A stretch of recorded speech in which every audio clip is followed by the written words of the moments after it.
प्रधानमंत्री नरेंद्र मोदी ने देश की तीनों सेनाओं को आतंकवाद के खिलाफ निर्णायक कार्रवाई के लिए खुली छूट दे दी है। हाल ही में जम्मू कश्मीर के पहलगाम में हुए आतंकी हमले के बाद पीएम ने स्पष्ट किया कि सेना को जवाबी कार्रवाई का समय, लक्ष्य और तरीका स्वयं तय करने की खुली छूट है। उन्होंने कहा कि सेना आतंकवादियों को करारा जवाब देने के लिए किसी भी आवश्यक कदम को उठाने में सक्षम है। इसी को लेकर पीएम मोदी ने मंगलवार को तीनों सेनाओं के प्रमुखों के साथ अपने दिल्ली निवास पर एक उच्च स्तरीय बैठक बुलाई, जिसको लेकर पाकिस्तान की हालत पतली हो गई है। बैठक में सेना को आतंकवाद के खिलाफ निर्णय लेने सहित अन्य कई अहम मसलों पर गहनता से चर्चा हुई। बैठक में प्रधानमंत्री ने कहा कि थल सेना, नौसेना और वायु सेना को आतंकवाद के खिलाफ कार्रवाई के लिए किसी भी प्रकार की बाधा नहीं होगी। ये फैसला पहलगाम में हुए आतंकी हमले के बाद लिया गया, जिसमें निर्दोष नागरिकों को निशाना बनाया गया। पीएम ने जोर देकर कहा कि भारत आतंकवाद के खिलाफ जीरो टॉलरेंस की नीति पर अड़िग है और सेनाएं इस खतरे को जड़ से उखाड़ फेंकने के लिए स्वतंत्र है। उन्होंने सेना की क्षमता और समर्पण की सराहना करते हुए कहा कि देश को अपनी सशस्त्र सेनाओं पर पूरा भरोसा है। मंगलवार को हुई उच्च स्तरीय बैठक में रक्षा मंत्री राजनाथ सिंह, राष्ट्रीय सुरक्षा सलाहकार Ajit Doval, chief of defence staff general Anil Chauhan, थल सेना प्रमुख, नौसेना प्रमुख और वायु सेना प्रमुख शामिल थे। बैठक में पहलगाम हमले की विस्तृत समीक्षा की गई और आतंकवाद के खिलाफ तत्काल और प्रभावी कार्रवाई की रणनीति पर चर्चा हुई। पीएम ने बैठक में दोहराया कि भारत का संकल्प आतंकवाद को पूरी तरह कुचलने का है।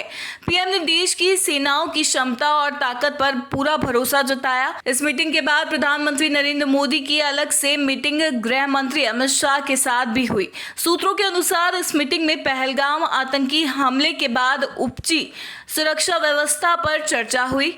इसके बाद संघ संचालक मोहन भागवत भी प्रधानमंत्री नरेंद्र मोदी से मिलने पहुंचे। सूत्रों के अनुसार भारत ने हमले के बाद अपनी खुफिया एजेंसियों को सक्रिय कर दिया है और सीमा पार आतंकी ठिकानों पर नजर रखी जा रही है। सेना ने जम्मू कश्मीर में अपनी चौकसी बढ़ा दी है और संदिग्ध गतिविधियों पर कड़ी निगरानी रखी जा रही है। इसके अलावा खुफिया जानकारी के आधार पर आतंकवादियों के खिलाफ लक्षित ऑपरेशन शुरू किए जाने की संभावना है। बुधवार को होने वाली कैबिनेट बैठक में इस मुद्दे पर और विस्तार से चर्चा होने की उम्मीद है। इसके बाद राष्ट्रीय सुरक्षा से संबंधित मंत्रिमंडलीय समिति की बैठक भी हो सकती है, जिसमें आतंकवाद के खिलाफ ठोस रणनीति को अंतिम रूप दिया जाएगा।